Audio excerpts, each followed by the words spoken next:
To attempt to find God alone is a frightful and failing thing. I think that is why the apostles did not go alone. Jesus sent them in pairs. Even Jesus in his preaching and in his healing would do so with companions. This is how we are meant to find God, with others.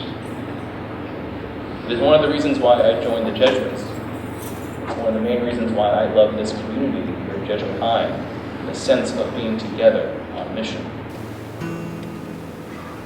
So as this Christmas season comes to an end, as it will on Monday, I encourage all of us to ask ourselves some important questions. Where do we look for God? In high places? In low places? Are we willing to find God in the uncomfortable places of our world? Finally, are we doing so with others in companionship?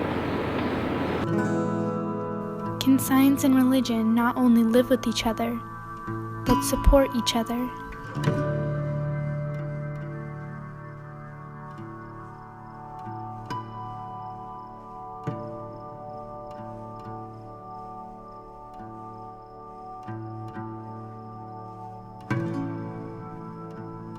Raised by parents who were Catholic, but whose understanding of the faith was that you go to church on Sundays, you pray the Hail Mary, you do your prayers, you go to church on Sunday, and you listen to what the Pope says, and that is Catholicism. And so there wasn't much opportunity for dialogue about these questions. It was always this like, well, of course.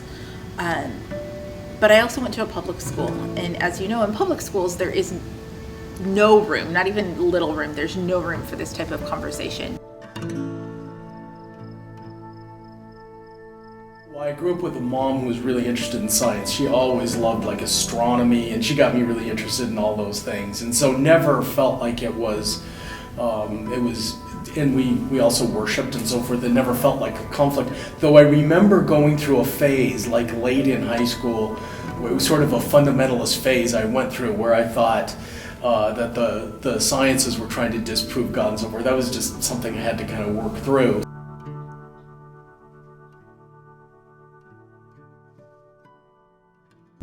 Ignatian spirituality is about doing what gives you life, right?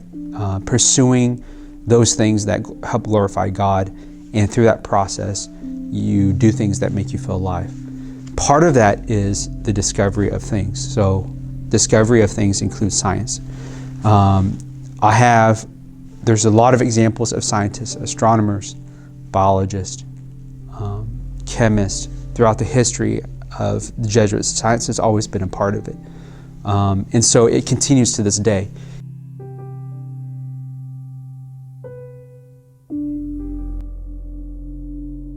Messina, Italy, the fathers there were running this incredible school to train Jesuits. And the locals all said, well, we'd love to send our kids to a school like that. And so they came to Father Ignatius and said, can we open a school? And he said, no.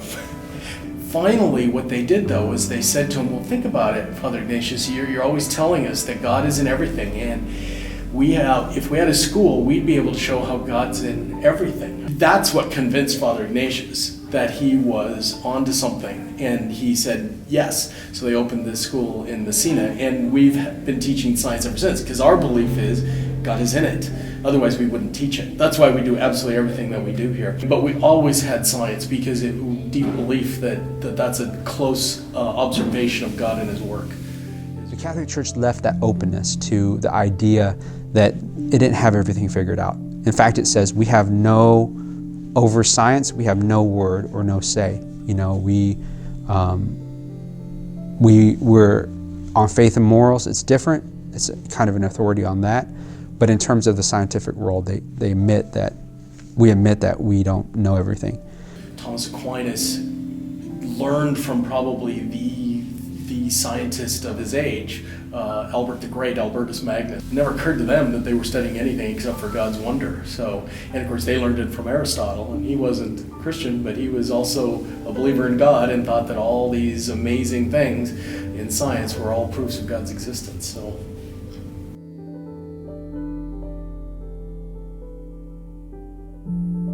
My junior year, I was taking honors physics, and my honors physics teacher happened to be someone who was friends with my father, and he was Catholic as well.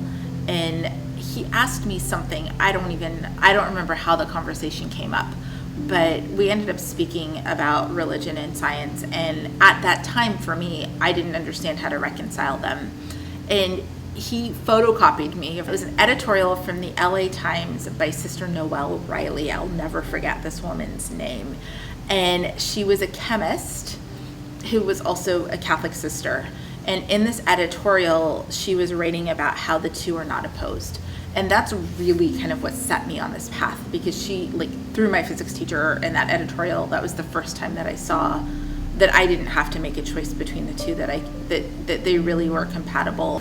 A cell is this really beautiful, tiny creation that works so incredibly perfectly. And we know that it evolved, that it came about through evolution.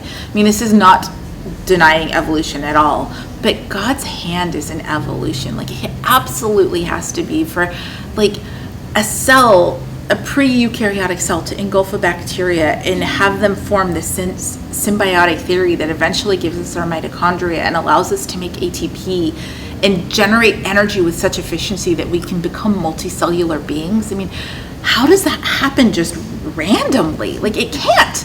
I mean, it does in the sense that it was evolution, but if there wasn't a greater creator, I mean, you learn these details and you see the intricacies and you see the bizarrest things happening for the greater good, that you can't look at this and learn it and see all the beauty in it and not believe in God. He's there. He made it. I mean, he made it. He's still acting through it. For scientists that enjoy it, he made it for us to enjoy. If we believe that everything in this world was made in a way for our benefit, not to say we take advantage of it, but for our joy, our life, our living. I think in a similar way, God made science so that we can know more of him, know how things work, and then, with the technology part, whatever it could be, to help others,